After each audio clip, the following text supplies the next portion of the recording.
Di video kali ini saya akan membahas tentang jawaban saya terhadap tugas CLO pertama kalkulus semester ganjil tahun ajaran 2024-2025. Namun sebelum itu, perkenalkan, nama saya Alena Aura Deviana dengan NIM 103 092 4058, dan saya berasal dari kelas IT 0703. Kemudian lanjut pembahasan saya mengenai soal.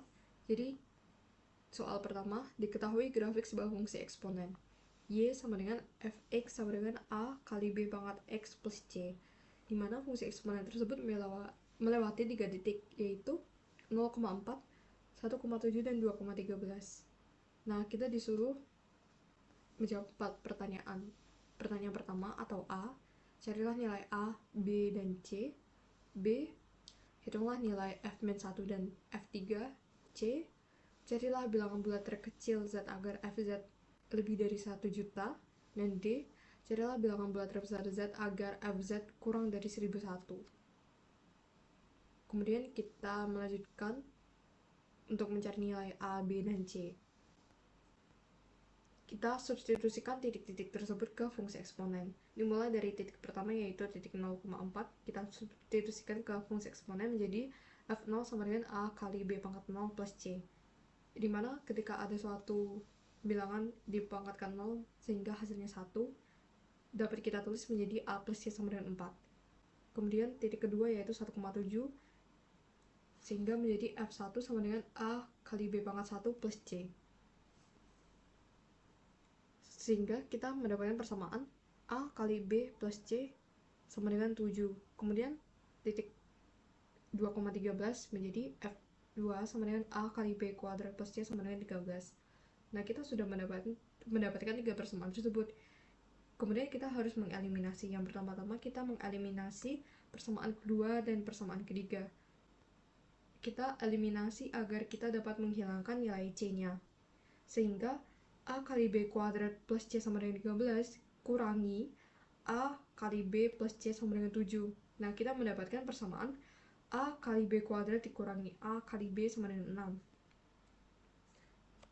6. Nah, kita dapat menyederhanakan persamaan tersebut menjadi A dalam kurung B kuadrat dikurangi B sama dengan 6. Nah, kita buat persamaan tersebut menjadi A sama dengan, sehingga menjadi A sama dengan 6 per B dalam kurung B-1.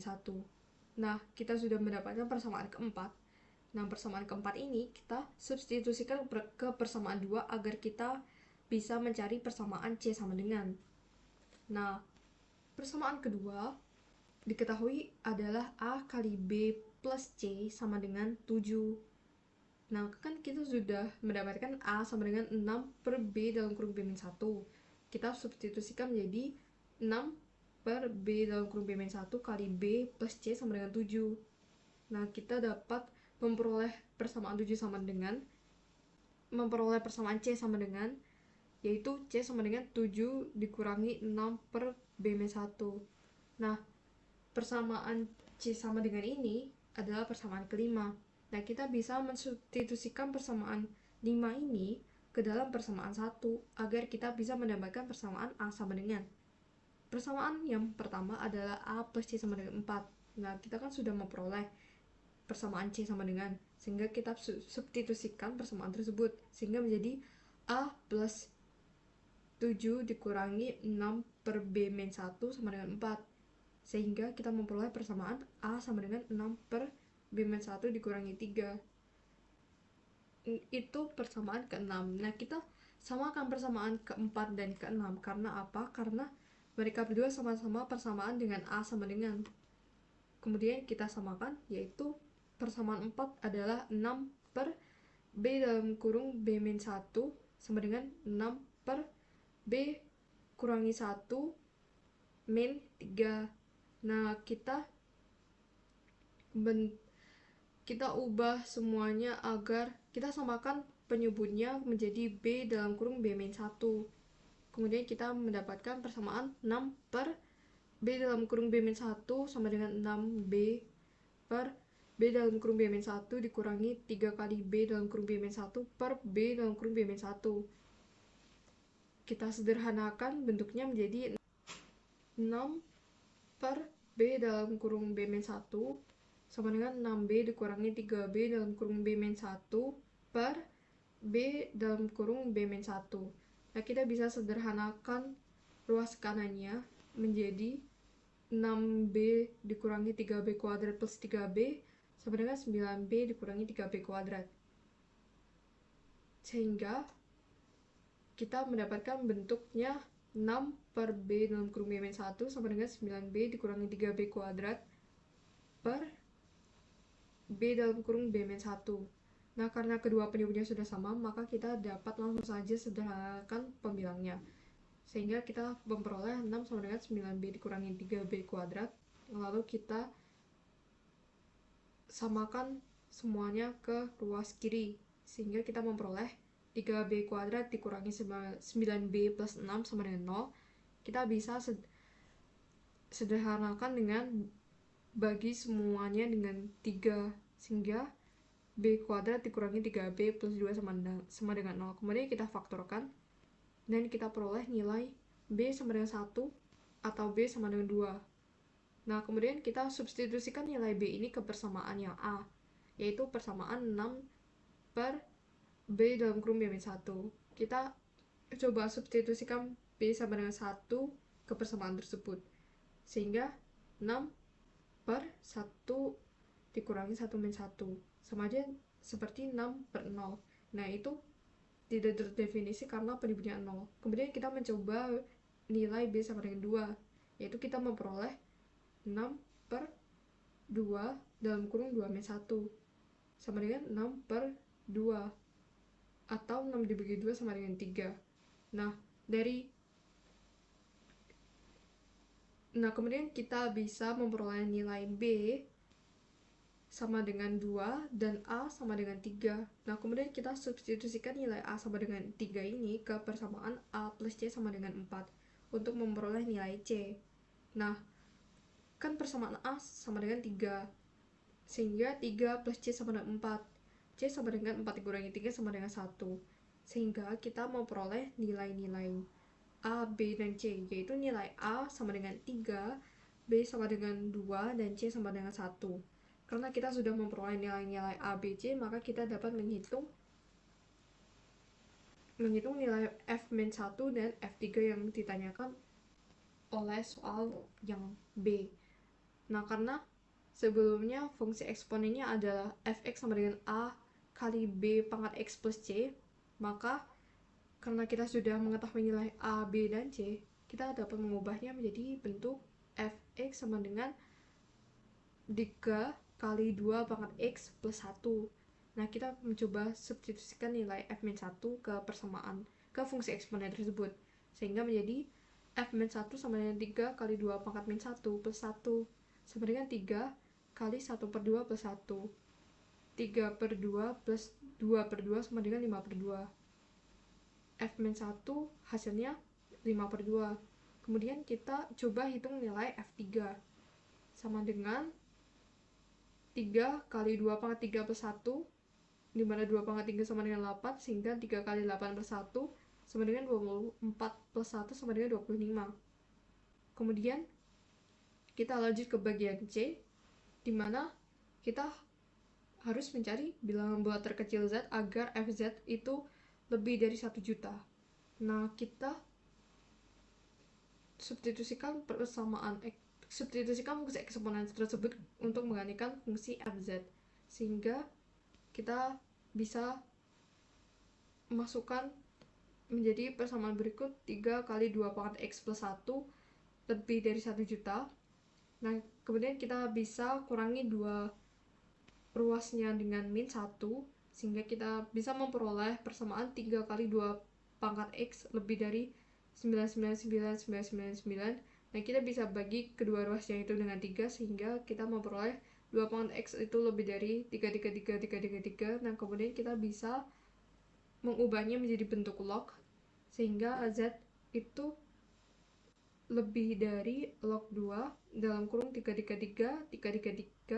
Nah, kemudian hasil dari log tersebut adalah 18,35. Lalu kita bulatkan sehingga kita memperoleh bilangan bulat terkecil Z adalah 18. Nah, kemudian lanjut ke soal yang bagian D, di mana kita harus mencari bilangan bulat terbesar Z agar Z-nya itu kurang dari 1001. Sama seperti sebelumnya, kita substitusikan fungsi eksponen tersebut ke dalam persamaan fz kurang dari 1001, sehingga kita memperoleh persamaan 3 kali 2 pangkat x plus 1 kurang dari 1001. Nah, kemudian kita bisa kurangi kedua ruas yang tersebut dengan min 1, sehingga kita peroleh persamaan 3 kali 2 pangkat x kurang dari 1000. Kita bisa bagi 1000-nya dengan 3, sehingga kita peroleh 2 pangkat x kurang dari 1000 per 3, yaitu 2 pangkat x kurang dari 333,33, dan kita ubah ke bentuk persamaan logaritma menjadi logaritma 2 dalam kurung 333,33, sehingga kita memperoleh nilai dari logaritma tersebut adalah 8,39, sehingga kita bulatkan 8,39 menjadi 8, sehingga kita bisa mengetahui bahwa bilangan bulat terbesar Z adalah 8. Kemudian lanjut ke soal nomor 2. Kemudian kita lanjutkan pembahasan soal nomor 2.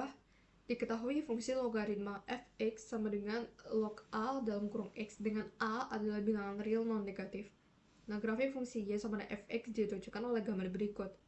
Kemudian kita disuruh menjawab 4 soal, yaitu yang pertama adalah kita harus menentukan nilai f0 dan f1 jika ada. B, carilah titik x yang menghasilkan nilai fx sama dengan 1, dan C, tentukan nilai a. D, tentukan domain dari fungsi fx. Kemudian kita lanjutkan untuk pembahasan yang A, yaitu kita harus mencari nilai f0 dan f1. Kita substitusikan 0 ke dalam persamaan tersebut, yaitu log a dalam kurung 0, yang dimana itu tidak terdefinisi. Kemudian kita lanjutkan untuk menentukan nilai f1, yaitu fx sama dengan log a dalam kurung x, maka f1 sama dengan log a dalam kurung 1 yang hasilnya adalah 0.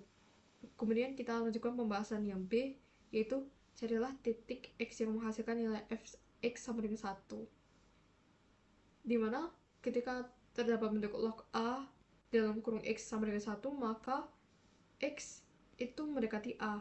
Nah, dilihat dari grafik tersebut, fx sama dengan 1 ketika x itu mendekati 3, maka titik yang menghasilkan nilai fx sama dengan 1 adalah titik 3,1.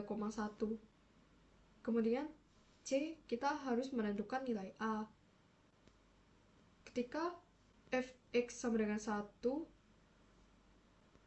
adalah ketika x-nya itu mendekati 3, maka nilai a itu adalah nilai yang mendekati 3 yang dilihat dari grafik fungsi tersebut. Kemudian yang D, kita menentukan domain fx. Domain fx adalah 0, hingga. Karena apa? Karena semua nilai x adalah positif, maka dari itu domainnya adalah 0, hingga. Sekian pembahasan jawaban saya terhadap soal-soal tersebut. Terima kasih.